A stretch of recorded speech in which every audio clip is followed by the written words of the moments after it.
আসসালামু আলাইকুম, সবাই কেমন আছেন? আশা করছি সবাই ভালো আছেন। আমিও ভালো আছি আলহামদুলিল্লাহ। চলে আসলাম নতুন একটি ব্লগ নিয়ে। আজকে আপনাদের ফাতেমা আপুর মেয়ে আমি শিউলি আক্তার সম্পূর্ণ ব্লগটির ভয়েস কভার করব।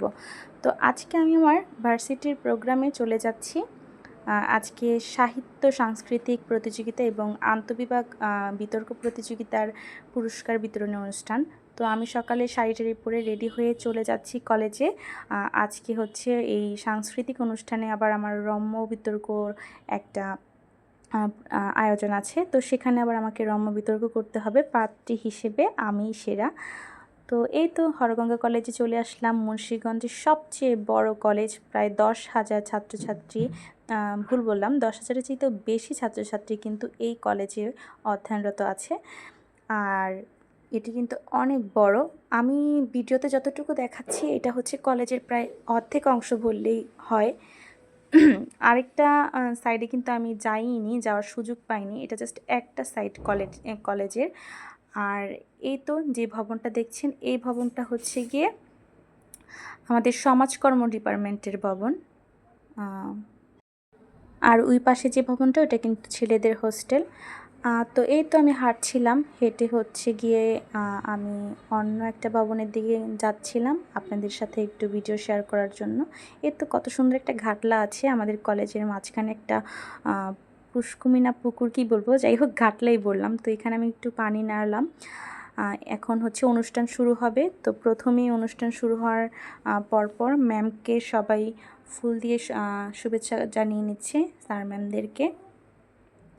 তো প্রথমে হচ্ছে মানে মেধাবৃত্তি যারা ছিল তাদেরকে পুরস্কার দেওয়া হয়েছে। এখন আবার সাংস্কৃতিক সপ্তাহ 2025-এর পুরস্কার বিতরণ অনুষ্ঠান শুরু হবে। তো অনার্সের আমরা ছিলাম, আর সব ছিল ইন্টারের ছেলে মেয়েরা। তো এই তো এখন আপনারা একটু গান শুনুন, নাচও দেখতে পারবেন। সম্পূর্ণ ভিডিওটি দেখার অনুরোধ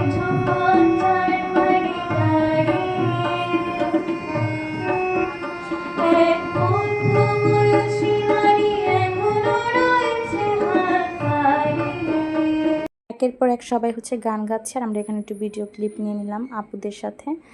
তো এরপর কিন্তু আবৃত্তি করবে। ছিল ইন্টারের একাদশ শ্রেণীর ছাত্রী।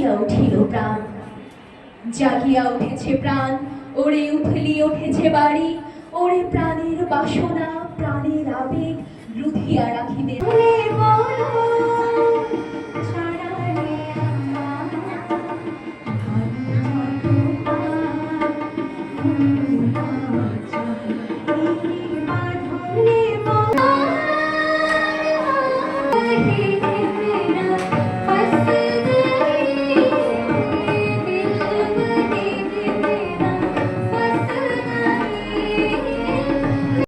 আমাদের ম্যামও গান গাচ্ছে।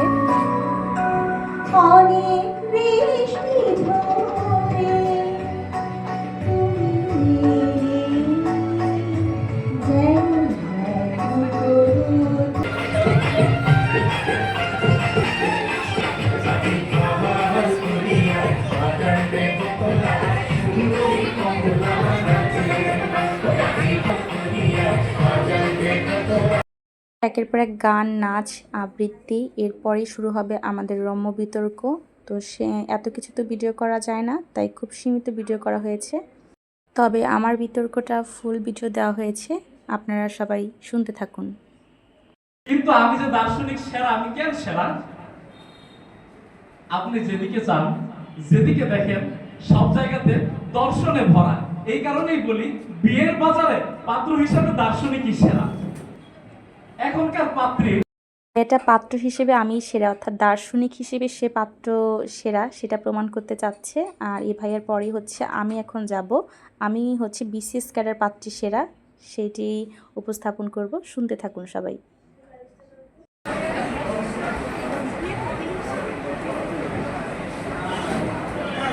আসসালামু আলাইকুম।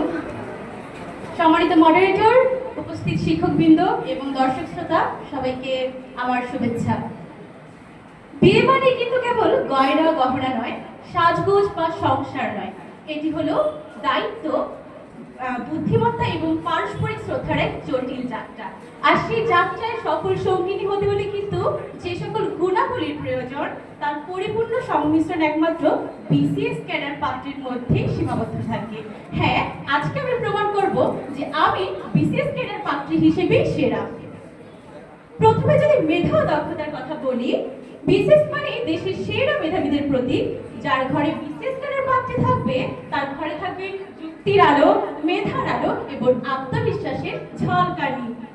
একটু কল্পনা করুন তো, সকালে স্বামীকে অফিসে পাঠিয়ে নিজেও বেগুনি রঙের একটি গাড়িতে করে অফিসে যাচ্ছেন স্ত্রী।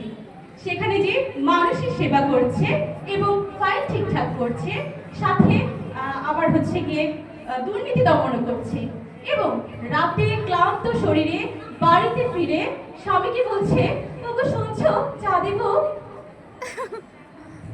আবার ধরুন মাসের শেষে ঝীর্ণ শীর্ণ শূন্য পকেটে যখন স্বামী আনমনে হয়ে গান গায়, আমি এক গরিব প্রেমিকে নিলাম, আমার আর কিছু বলার নেই। এক নীলচোছড়া রাতে এক মুক্ত আকাশ সাথে শান্ত শীতল শহরে দুজনে। সেই ট্র্যাজিক রোমান্টিক সময় কিন্তু একমাত্র বিসিএস ক্যাডার বউ থাকলে তাকেই পাশে পাবেন। বিসিএস ক্যাডার পাত্রী কখনো কিন্তু বোঝা হয় না, এটাও কিন্তু খুব ইম্পর্টেন্ট একটা বিষয়। কেমন?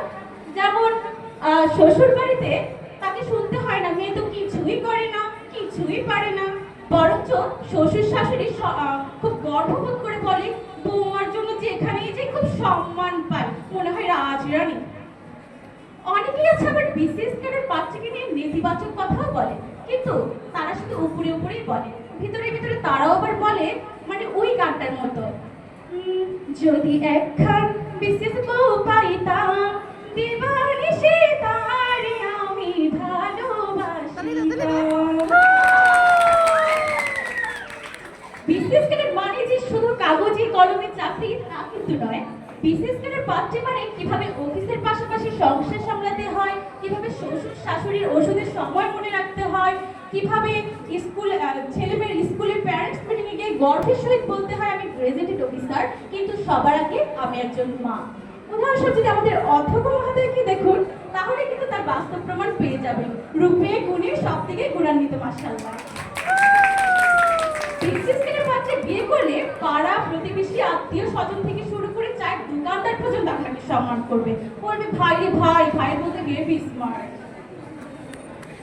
আজকের আধুনিক যুগে যেখানে নারীরা হেসেলে নয় নেতৃত্বে চলে, সেখানে বিসিএস ক্যাডার বই কিন্তু দরকার, কারণ তার মধ্যে মেধার গৌরব থাকে, আত্মবিশ্বাসের দিকটি থাকে এবং এক পরিপূর্ণ জীবন সঙ্গী হিসেবে সেই কিন্তু পারফেক্ট থাকে।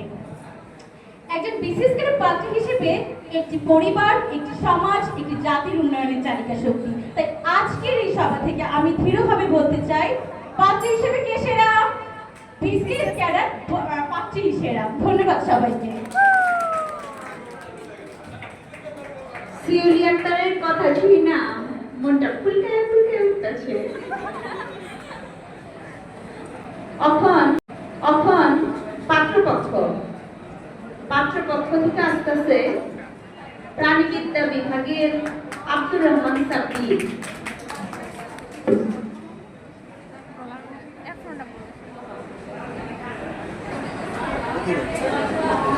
যাহা বলিব সত্য বলিব, সত্য বলি মিথ্যে বলিব না। তবে আজ এই বিতর্কের মঞ্চে দাঁড়িয়ে আমি একটু অপরাধী হয়ে বলতে চাই, ওগো ললনা, আমি দাঁড়ি তুমি কমা, হতে কি যদি হও আমার প্রিয়তমা। ভাবে সব কিছু শেষ হওয়ার পর আমাদের স্যার ম্যামরা খুব মজা করছিল, এখানে স্যার গান গাচ্ছিল ম্যামকে নিয়ে। হচ্ছে শ্রেষ্ঠ বক্তা হিসেবে আমাকে পুরস্কার দেওয়া হবে। শ্রেষ্ঠ বিতার্কিক হয়েছিল শিউলি আক্তার। শিউলি আক্তার, সমাজকর্ম বিভাগ। দশম সেশনে তো আন্তঃবিভাগ বিতর্ক প্রতিযোগিতার শ্রেষ্ঠ বক্তা হিসেবে কিন্তু পুরস্কার পেয়ে গেলাম। আমাদের সমাজকর্ম বিভাগ থেকে আমি পেয়েছি। আর এটা হচ্ছে আমার প্রথম বিতর্ক প্রতিযোগিতায় অংশগ্রহণ ছিল, আলহামদুলিল্লাহ। তো সব স্যার ম্যাডাম কিন্তু খুব প্রশংসা করছিল আমার। প্রথমবার হিসেবে ভালোই হয়েছিল, আশা করছি পরবর্তীতে আরও পারবো। আর ওরা হচ্ছিল চ্যাম্পিয়ন হয়েছিল রসায়ন বিভাগ। আমরা সেমিফাইনাল পর্যন্ত গিয়েছিলাম, এরপর আমরা আউট হয়ে গিয়েছিলাম। তো এই তো শেষে অনুষ্ঠান শেষ করে বাড়ি ফিরে যাব, তার আগে একটু প্রাইজ নিয়ে ভিডিও করলাম, ছবি তুললাম। এখন বাড়ির জন্য রওনা করলাম। আকাশটা কেমন মেঘলা মেঘলা হয়ে আছে, তাই না? অনেক সুন্দর একটা ওয়েদার ছিল। তো আসার সময় আবার দেখলাম যে গরুর হাটও বসেছে সামনে, যেহেতু আমাদের কুরবানি ঈদ। তো সবাইকে অগ্রিম ঈদের শুভেচ্ছা, হাম্বা মোবারক, আসসালামু আলাইকুম।